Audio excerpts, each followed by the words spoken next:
So this is from The Hill. Frustrated Republicans say it's time for the Senate to reclaim more power over foreign policy and are planning to move a measure today that would be a stunning rebuke to a president of their own party. GOP lawmakers are deeply concerned over President Trump's reluctance to listen to his senior military and intelligence advisors, fearing it could erode national security.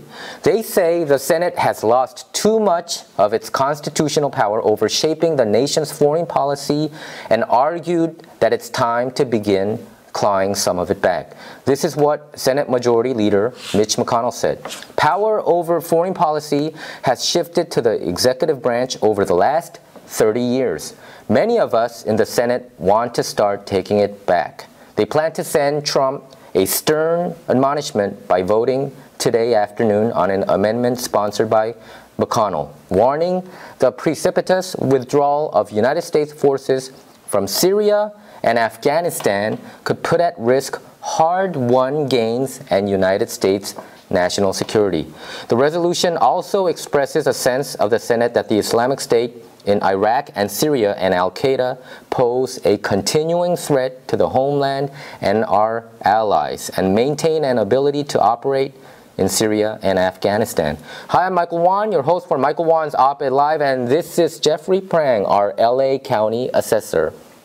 Our show, Op-Ed Live, it's not about left or right, it's about what's right or wrong. So what say you, Jeffrey, regarding this issue? So, well, let me say first, Mitch McConnell has been in the Congress for almost 40 years, yes, and he is substantially responsible for a lot of this loss of congressional oversight and control over international relations. So he is somewhat the architect of the thing he is now saying he wants to fix. So I just want to make it clear that he bears some responsibility. At the same time, he's absolutely right. There's been a steady erosion of congressional balance in terms of foreign policy, whether it is something like a War Resolutions Act in order to take military actions overseas, or just allowing the president to tolerate too much unilateral authority over our policy. President Trump his foreign policy is chaotic. It is at times irrational, and it's time that Congress take its rightful spot back. So in foreign policy-wise, pretty much the president can do whatever he wants, right? I think that's how it's pretty much set up. You didn't need to it is better to ratify than it goes on to the next administration, but if you look at like the Iran deal or many of the actions that the president set towards other countries, it's pretty much the president's final decision, right? He had the final say, right? Well, it's not supposed to be that way. But it is that way for a long time, right? It's been that way. Yeah. So whenever there's military action, the president is required to get Congress to say okay. And they've been entering into these these wars without the Congress declaring war. They get some resolutions which give them a little bit of permission, but it's not what the Constitution provides for. Only the Congress can declare war at the president's recommendation. But whether we went into Iraq and Afghanistan was not done by a declaration of war. That was simply a congressional resolution, authorization resolution. It wasn't the constitutional provision. I don't know if they had any authorization to go into to Syria. The saber rattling that we're doing now in Venezuela, or the actions that we're taking in Yemen, all of them are inconsistent with our Constitution and our principles. Yeah, in particular, in Syria case, they don't even want, Assad government doesn't want even American troops to be there, and we're pretty much intruding their territory in a way. So for me, it was a good thing for United States to pull back, but it seems like the mainstream media, they're criticizing him for that too. I don't know, and also even within his administration. Part of the challenge with Syria is that Assad is a monster who gasses his own people, and the reason why the United States and other Western nations got behind the insurrection is because they thought they were having internal strife, just like a lot of other Arab countries did with the Arab Spring, and everybody thought it was time to get rid of this guy who was just a real despot, and they failed. So, and now they want out. But the fact that Assad doesn't want us there is not very compelling, because Assad is a monster who would be better off. The world would be better off without. So when McConnell, if he wants to make this a bill to go through and make it law. I don't think President Trump will sign this. He would say, why all of a sudden suddenly me? And especially Trump being the leader of how he is, the leadership that he's shown, I don't think he would budge at all what the Senate says, because he considers the Senate and Congress pretty much like a swamp. So I don't think it's going to work. Well, I think your rationale has merit, but one thing we know about Mitch McConnell is he was probably the most political person ever to hold that job. And Mitch McConnell does not make statements like this without doing a preliminary counting of the noses. He probably thinks in doing this, the Democrats are going to support him, and he only needs a certain percentage of the Republicans to come up with a veto-proof majority, because they could override a presidential veto. And I think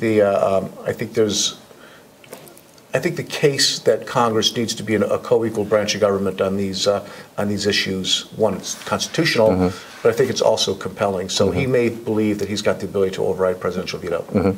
So do you think Trump has some merit when he said he doubts the intelligence community's report? He said that we can't even. Sometimes I think they're wrong. Didn't Trump say that they need to even go to school? That I think that's what he said. They need to go to school and study all over again. Okay, I'll just first point this out. I think Trump, he distrusts the community. I think the reason is he knows that the FBI pretty much spied on him. The Carter Page. They said they spied Carter Page, but of course, pretty much I think they spied the campaign. Mike Rogers, NSA former director Mike Rogers, even told President Trump secretly, but it got leaked out that he shouldn't even hold meetings in Trump Tower. So that's why when he was a president-elect, he started meeting candidates for his cabinet in Bedminster, New Jersey, his golf club. So I think he has this complete distrust. And when you had James Comey, we have a lot of, we talked a lot about him. James Comey, former director of FBI, when he claimed that Hillary did this wrong, that wrong, Hillary that wrong, this wrong. And then eventually he said he didn't find any intent, and he decided not to charge her, right? You remember that? And I think this whole back and forth, it got so politicized. And like you have former CIA director John Brennan criticizing the United States president. To me, I bet everybody has their own politics. If you're that deep, in the intel community or the politics world, everybody has opinions, and you can hate or like the president. But to me, if you're like those intelligence directors and former directors, I don't think they should be really outspoken that way. It seems like they have their own agenda. So and they have all criticized Trump. So Trump's response would be, his knee-jerk reaction would be, I'm not going to trust what you guys said either. And I'll just make one last point about this. The Iraq War. I don't know whether you were for it or not. I was for it at that time because all the intelligence community, FBI, CIA, and all the 17, I think, intelligence agencies in America, and also MI6 and all other nations' intelligence agencies, claimed that Iraq had weapons of mass destruction, WMDs, right? And wasn't it Petraeus who said it's a slam dunk case that they have it? No, that was Colin Powell. Oh, that was Colin Powell. No, the slam dunk case was Cheney. Powell defended it before the Security Council. But obviously that was not the case, right? And then many people said Bush lied, people died. So to me, they failed in a lot of fronts. I bet they do a lot of great jobs too, but those important things, we spent $6 trillion in Iraq. So many of American troops died there. So I think there should be some doubts too, right? A couple things. One is that, I admire how far you are reaching to provide a little bit of cover to the president's position on this one, because I think his position is just egregious. I did oppose the Iraq War at the time. Did you? Okay. I was listening to the data. They didn't make a very convincing case, but as it does turn out that they... You were perspicacious on that one. But the one thing is that President Bush and Vice President Cheney they're the ones who appointed those intelligence chiefs, and those intelligence chiefs were ordered to come up with a justification to support their goal. A lot of former intelligence chiefs are now speaking out publicly for the first time in history, and you have to ask, why are they doing it? Are they just naturally political? It's not that they're naturally political. Okay. It's that they're appalled by what's going on with the Trump administration. Now, even if you want to argue, now I don't agree with you on the positions of Brennan or on John Brennan or of Comey. I think those folks were professionals who did their job. But all the people who are making these intelligence assessments now are Trump's people. These are his own people, and it's not just the FBI. The FBI is under a director that he appointed. It's all 15 of the various intelligence agencies, most of which were not ever involved in the political discussions. It is inconceivable that this one guy, Trump, whose positions toward these despots and toward Russia and other countries is unfathomable, but all of his intelligence leaders are saying, no, that's not correct. Who are you going to believe? This president who lies about just about everything, or 15 different intelligence chiefs who he appointed who are saying we are still at risk from Russia, we're still at risk from ISIS, we're still at risk from China. And how come it is that, how is it possible that Donald Trump could be right, but all the people he put in charge to develop this intelligence are saying no? How about, John Hoover, right? Hoover, the former FBI director who spied on presidents. J. Edgar Hoover. Oh, J. Edgar Hoover, right?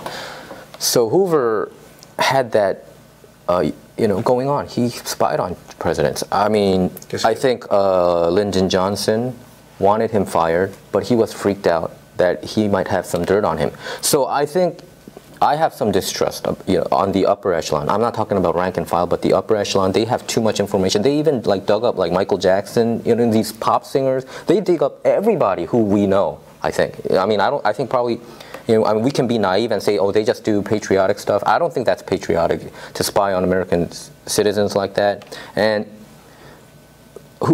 the reason, how many years has Hoover been the FBI director? Wasn't it decades and decades? About 30 or 40 years. Yeah, I think that's insane. He died in 1972. Yeah. And this is a different agency today than it was.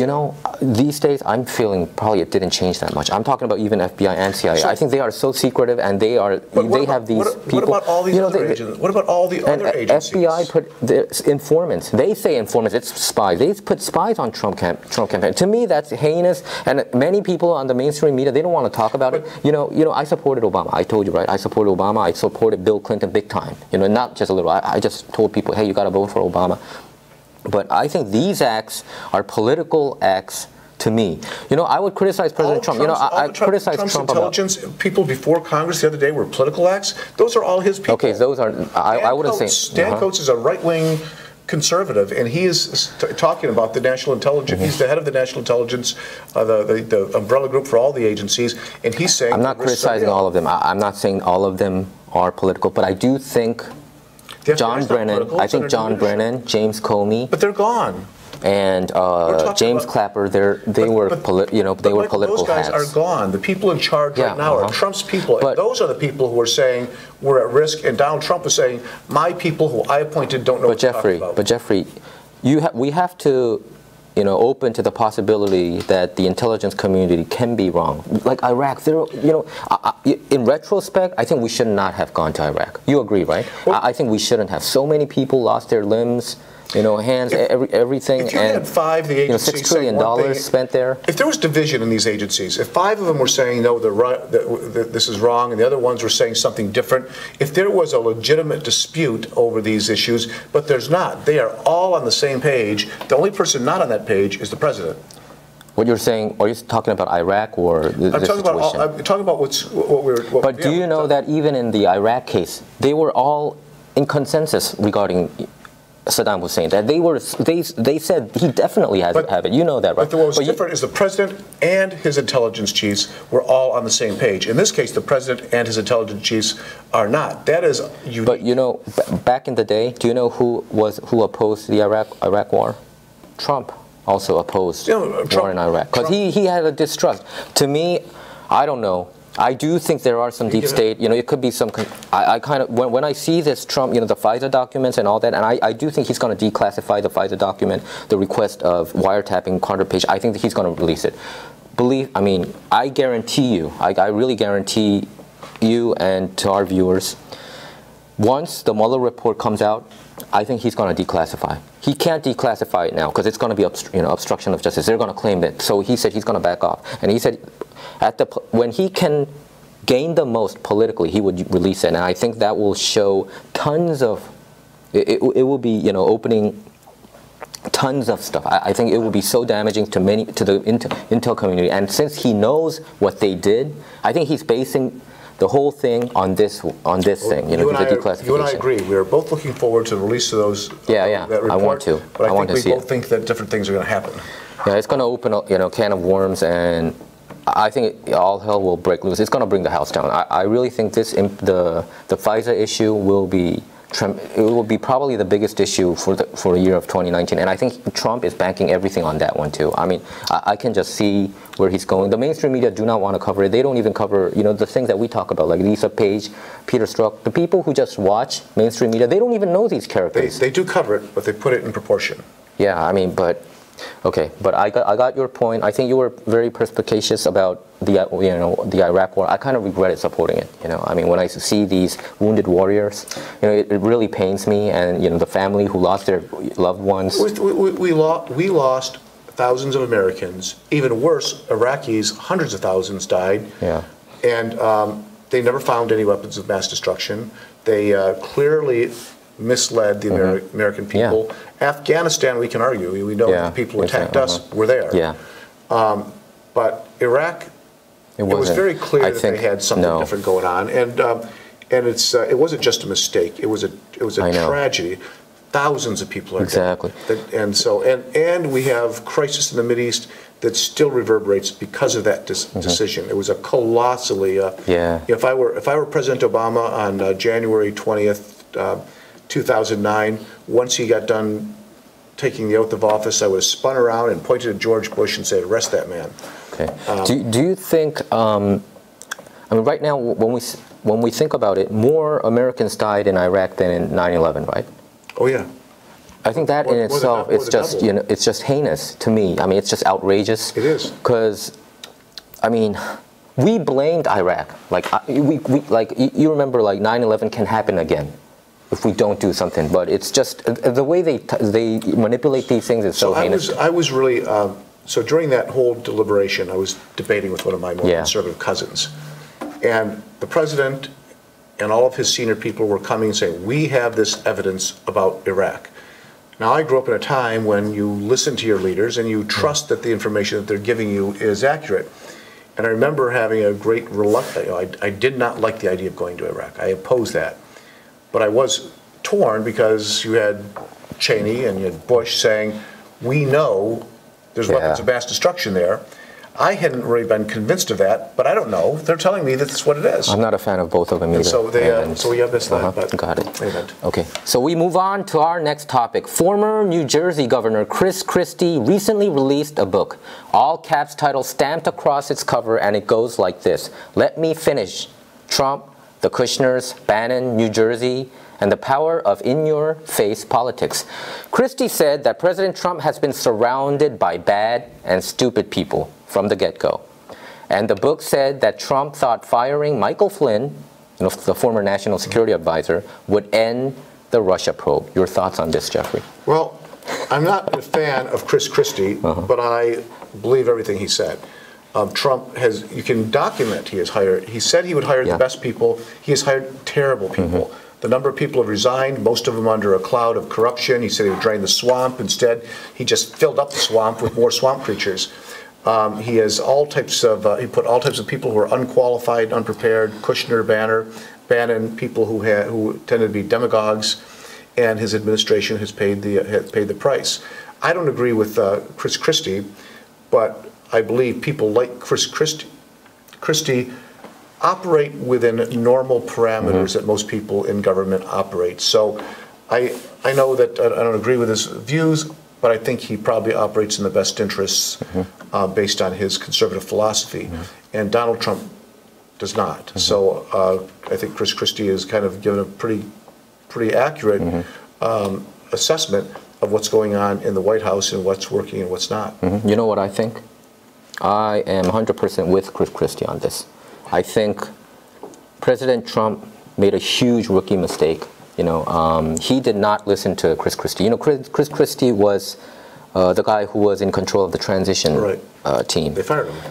They fired him too, and he hired 140 people for that transitioning. And transitioning to me is very important, but Donald Trump didn't want to think about it because he thought that was voodoo, bad luck. So he didn't want to even talk about transition because he thought Mitt Romney did that same mistake. He focused too much on, because Mitt Romney thought he had it in the bank, the presidency, right, and he was preparing more on transitioning. But Trump didn't want to jinx it. That was good, but you have to study who you're going to bring in. I think Jeff Sessions was a huge mistake, and Christie was one of the AG candidates, and vice presidency too. And I thought Trump showed some disloyalty. I think one of Trump's flaws is he demands loyalty from his followers, right, but he sometimes does not show that same loyalty to his people. Not sometimes, never. I think he sometimes, I mean, but we can get into that next time. But I really agree with Christie. Christie is a very smart man. I interviewed him when there was a Politicon event, a lengthy time, and he knows what he's talking about. He had this grand plan. He made this 120-page transition plan. They threw it in the trash can. Do you know why? Because of Jared Kushner. I think Jared Kushner was the biggest mistake what Trump did. That's nepotism. I agree. Nepotism is not good. And Trump should not have bring in Jared Kushner. I mean, Ivanka didn't do that much controversial things, but I think Jared Kushner has too much control, in my view. And he never had those kind of political background, and I don't understand why. Even James Comey, Steve Bannon didn't want to fire him. You know that? I read a lot of, like, almost 10 to 15 books regarding this Trump campaign. It was chaotic. I agree. It was chaotic, and he should not have followed Jared Kushner's advice.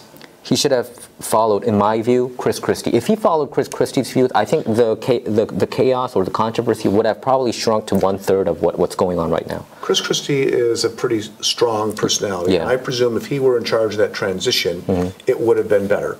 A transition really is, it's kind of like you buy a new airplane, and somebody takes you in the cockpit and shows you how to use it. Exactly. That's what the transition does, is show you how to use the government. And they didn't do that. Trump thought that anybody who knew how to use it was somehow disqualified, so he brought in amateurs who did not know how to manage large organizations. And the people he brought in were super amateurs who had not even worked in government. So they weren't even aware of how the different about the different nuances, how the machinery of government works. And that was a colossal mistake. But apparently, as you know, Chris Christie, as a U.S. attorney, prosecuted and his dad, Jared Kushner's dad, father, in jail. I'm not sure if he's still in jail, but there was some family animosity there. Exactly. But, and that's the reason. I mean, all that 5 months, 6 months of research gone to the trash can, and then it looked very impulsive on Trump's side to just choose people out of the blue. And I don't understand why he didn't choose, like, rather Giuliani or Christie as AG. He suddenly just chose Sessions. I think that was also a Jared Kushner choice. And also James Comey. I think Christie advised Trump, if you're going to fire him, you better fire on the first day, or don't fire at all. I mean, it doesn't look political in that sense, but he didn't follow that. He followed Jared Kushner's advice. Jared Kushner pushed James Comey out. I read from numerous books. It said it was Jared Kushner behind it. And to me, I don't understand. I think Trump knows more politics than Jared Kushner. This Jared Kushner guy, he's in his 30s, right? About mid-30s. Yeah, I don't understand why Trump is so, so hell-bent on listening to him. I just don't understand that. One thing we know about Trump's decision-making, he tends to be very impulsive. So he does what makes him feel good. He follows a lot. He follows Jared Kushner a lot. But he also, Jared seems to have a unique place. Jared must be a reasonably intelligent guy, but he does tend to listen to his family members. Yeah. Now, his sons are not part of the government, so they're not as involved in that. But Kushner is a member of his family, and the one place where he does seem to give a little more trust than other places is with family members. And he's given Kushner just huge portfolios that he has absolutely zero qualifications for. Zero experience, and I don't understand it either. I mean, I criticize Trump and the things for he put together, from dealing with opioid crisis to Middle East peace, things that are totally unconnected.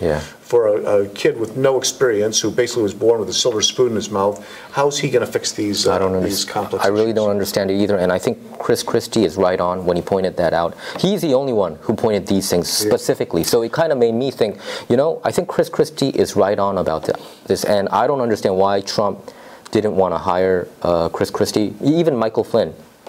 Christie advised him, he's a crazy guy. He pretty much said, Michael Flynn is just arrogant, he's a loudmouth. I think probably he felt that way during the meeting. He even said that in the Politicon event. But he didn't follow that. Trump said, you just hate Michael Flynn. So one thing about Christie that I will give him credit for is that he does say what he thinks. Yeah. Like it or not. Yeah. And if it causes him problems, that's part of the issue. Trump tends to be one of those politicians who surrounds himself by people who tell him what he wants to hear. Yeah. And that might be the problem. It's not uncommon in politics. If it reinforces what you already think, you tend to gravitate toward that. But one of the challenges in part of leadership, part of being in politics, is you need to listen to people who disagree with you. You need especially when you're the president, you need people who can tell you you're full of crap. And you need to pay attention to that. You don't have to agree with it, but you have to hear those points of view. And you have to be willing to amend the way you think about things based on this diversity of opinion. Christie represented a huge deviation from everyone else. He wasn't a yes man, and so I think that's what probably Trump didn't like about him. Trump thought that he's too much of he's a dominant figure, right? Without a doubt. He's dominant and he's independent. And politics will now, if you look at presidents, there's a great book you may have read called Team of Rivals about Lincoln, when the people who put in his cabinet were the strongest personalities, the biggest thinkers of the day, and several of them had run against him for president, and they all thought they could do a better job than he did. So he put all these brilliant men into his cabinet, and they argued, but he had the best minds available, even those he may not have agreed with. And he went along with the majority opinion? He not all the time, but what we're trying to say is that he had a diversity of views. He had people arguing the opposite perspective, which meant that the decisions he made were probably better and more reasoned. When you surround yourself with people who are all in agreement, you don't really carefully consider the other side. Exactly. Do you know, if I have to point out, I criticize Trump a lot too. It's not like I do. One of the things that I criticize about him, hiring like just Sessions and some. But one of the biggest mistakes I think he did was not hiring Christie, and he wanted to hire yes men. I agree with you on that. Christie would have probably been. There's a number of people. He probably would have been better off if he had appointed Mitt Romney Secretary of State. There's just a whole lot of people who knew how the government works and could make it function a little bit better. But you got to go along with what you have to. I mean, hindsight is 20/20 at this point. But the challenge is he's not getting better. He's not making better appointments. But he brought in John Kelly and kind of organized the White House, and John Kelly fired Omarosa and all these heinous people around. But he's still making appointments. He's still surrounded by a dysfunctional group, and he needs to. But the leaking and all, you have to agree that it is better than the initial stage. In the initial stage, it was leaking here and there. It was uncontrollable. So I watched the Stephen Colbert show the other day. I did. Late show Me with too. With Christie or with Christie, and there's another guy who wrote a book. Ocasio-Cortez or no, it was a young staffer whose name I'd never heard before. He wrote a. Oh yeah, he wrote a Trump administration book, right? Yeah, so he was. He was one of the workers there, right? Yeah, one of the things he was. I can't remember if he was a policy aide, but one of the things he said that I found fascinating is that he alleges that Kellyanne Conway, who's the biggest spokesperson for Trump, is also the biggest leaker. Yeah, that's what many people have been accusing her, and her husband is an anti-Trumper. You know that, right? She is a fierce and I would say annoying supporter of the president. When I listen to her, I really have a hard time listening to her. So it's kind of odd to me. It's incongruous that she is such a fierce defender of hers, but behind the scenes she's unraveling it all. Probably that might be true. Who knows? Okay. We move on to our next topics. This is how the Wall Street Journal put it. The way progressives are denouncing Howard Schultz You'd think he is Donald Trump's first cousin. The former Starbucks CEO said Sunday he might run for president as an independent in 2020, and Democrats have since been shrieking like teenagers at a horror movie. They seem to fear a policy debate, which is exactly why a Schultz candidacy could be good for the country, including Democrats. What's your takeaway on this, Jeffrey? Well, I don't know I would agree with that the Democrats are screaming like children. The fact is that the Democrats who are talking are seasoned political veterans who know how things work. Mm-hmm. They know that third parties tend to draw away from the constituency that has an affinity toward them. One is so Ross Perot worked in Democrats' favor, right? It depends on who you talk to. Mm-hmm. He was the people he was going after were predominantly a more Republican constituency, but he probably drew some other people who liked his plain way of speaking. Mm-hmm. I think the one thing about that Alexandria Ocasio-Cortez said that really resonated with me. She said, why is it that these billionaires think just because they can write a big check that they should be in charge of everything? Why don't they go back and learn how to do government and politics like everyone else? Run for school board, run for city council. Mm-hmm. Instead, he wants to just write a $500 million check and run for president. He's got a lot of views on progressive issues that I'm supportive of. Mm-hmm. He has some other issues that on taxation policy that I'm not as excited about.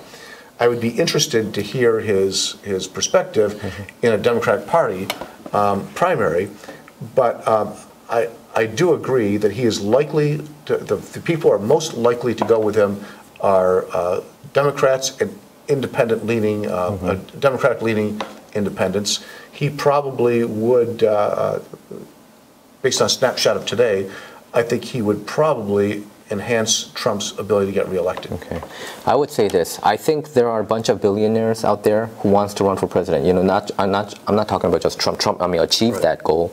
And I think once you're in that billionaire group, they feel jealous once you get into that political arena and achieve some kind of success. I think Bloomberg did that.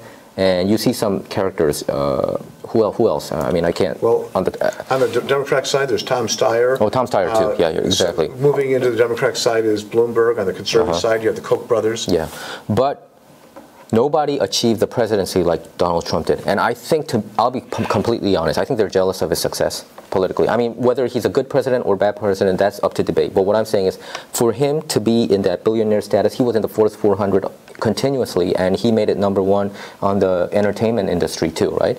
And then he went to the political scene, and he jumped right up to the top, and they just can't stand it. They thought, man, this buffoon can become the #1 guy in politics. I want to do it. If he can do it, I can do it. I think they have that mentality. They kind of look down on Donald Trump as a buffoon, I believe. Michael Bloomberg too. That's why he's even considering running for presidency, right? Him and Howard Schultz. He took his name out. Did he take his name out? So what I'm saying is, what Donald Trump achieved, you can say he's a buffoon or a clown or whatever.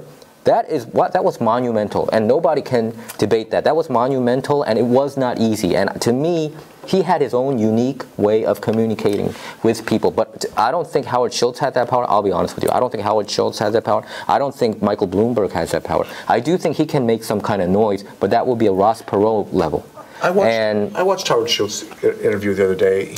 He did not inspire me. He did not inspire me either. He is not ready for this. No.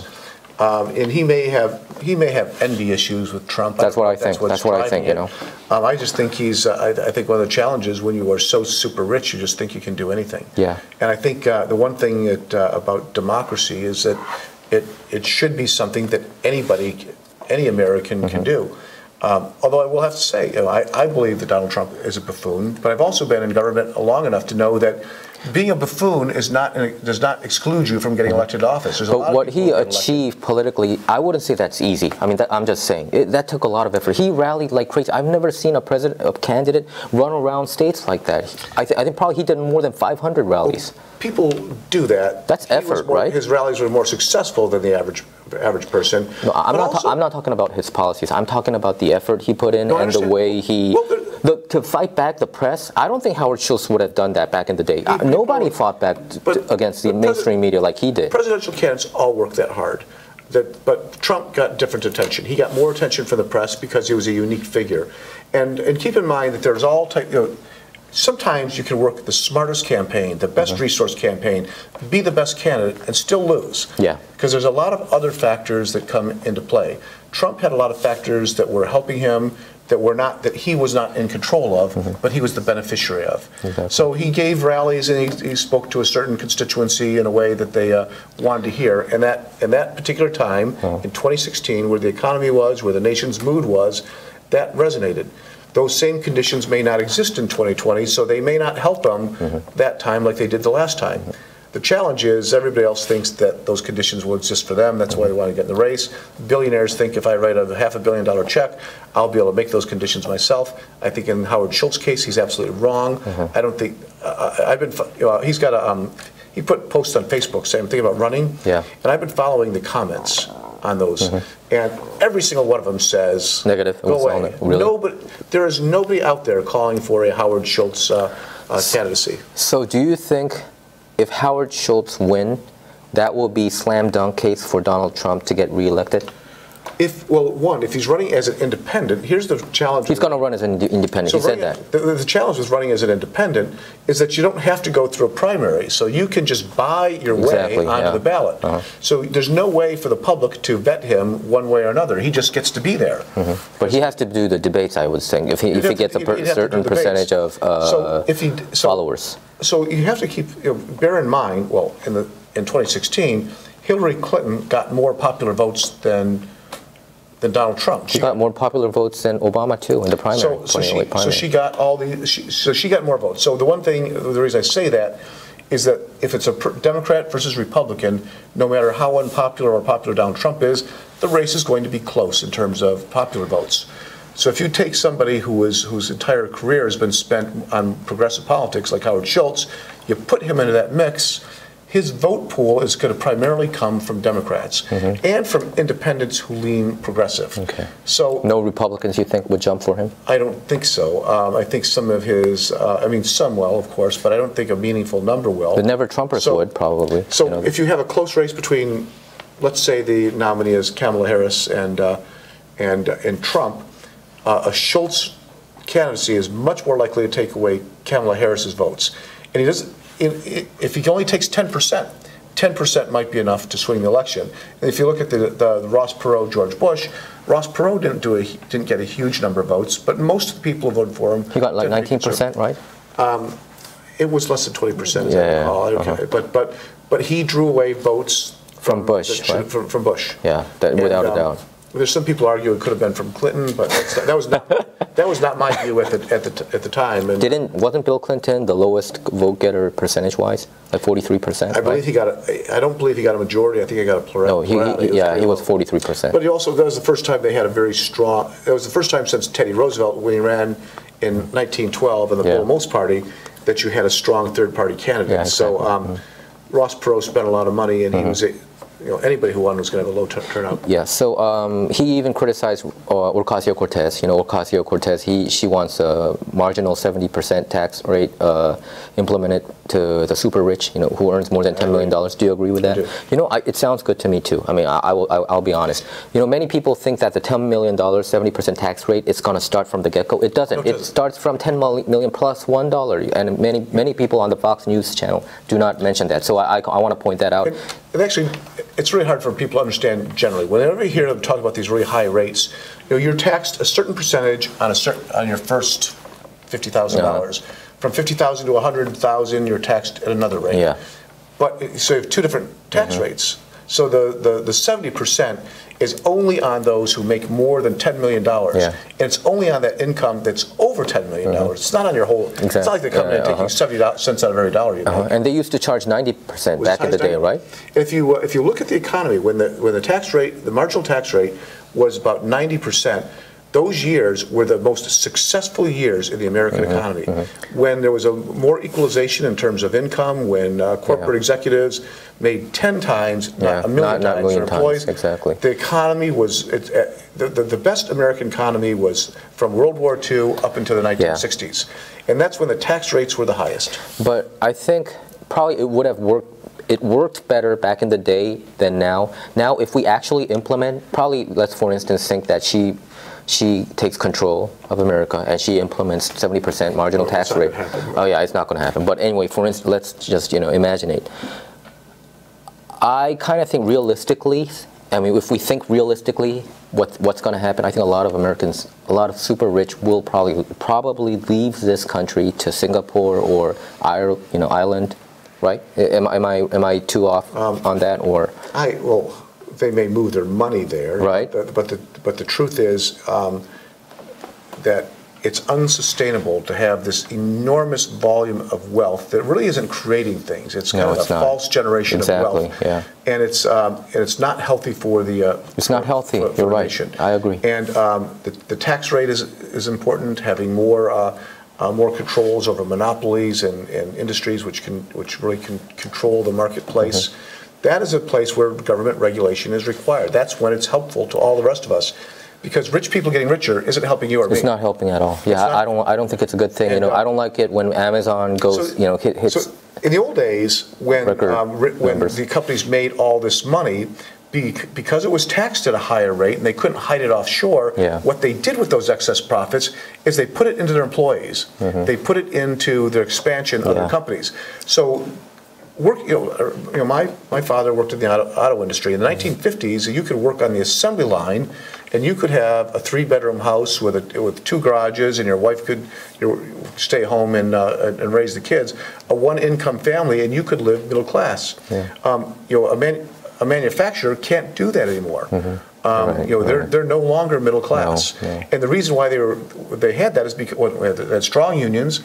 Plus, companies took their profits and they shared it with their employees, mm-hmm. and they shared it with the communities that they were in, mm-hmm. rather than focusing on shareholder value and moving those profits overseas. Mm-hmm.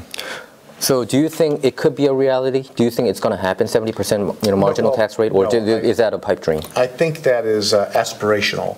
I think her message is that there's inequity, and 70 is where we used to be up until Reagan was president. I think it's a point of discussion. I think if we can move into a more equitable tax system, that will be a good thing. But like everything else in politics, particularly in a divided government like we have in Washington, mm-hmm. It'll be slow and incremental change. Mm-hmm. I think Ocasio-Cortez is making a lot of noise, and that 70% tax rate it kind of created, in my view, a constructive debate. And it's like I'm not the first person to say this, but politics is a lot like a pendulum. You swing to the far right, and then you swing to the far left. In the middle, it kind of comes back. And exactly. Things. So she's on the far left. She may influence the discussion, mm-hmm. Where the decisions made may not be where she wants to be, but they may be better where they are now. Yeah. Okay. Well, that's our show for today. Our show is not about left or right. It's about right or wrong. To stay up to date with our latest videos, make sure to subscribe to this YouTube channel by clicking subscribe. Thanks for tuning in. Do you think she's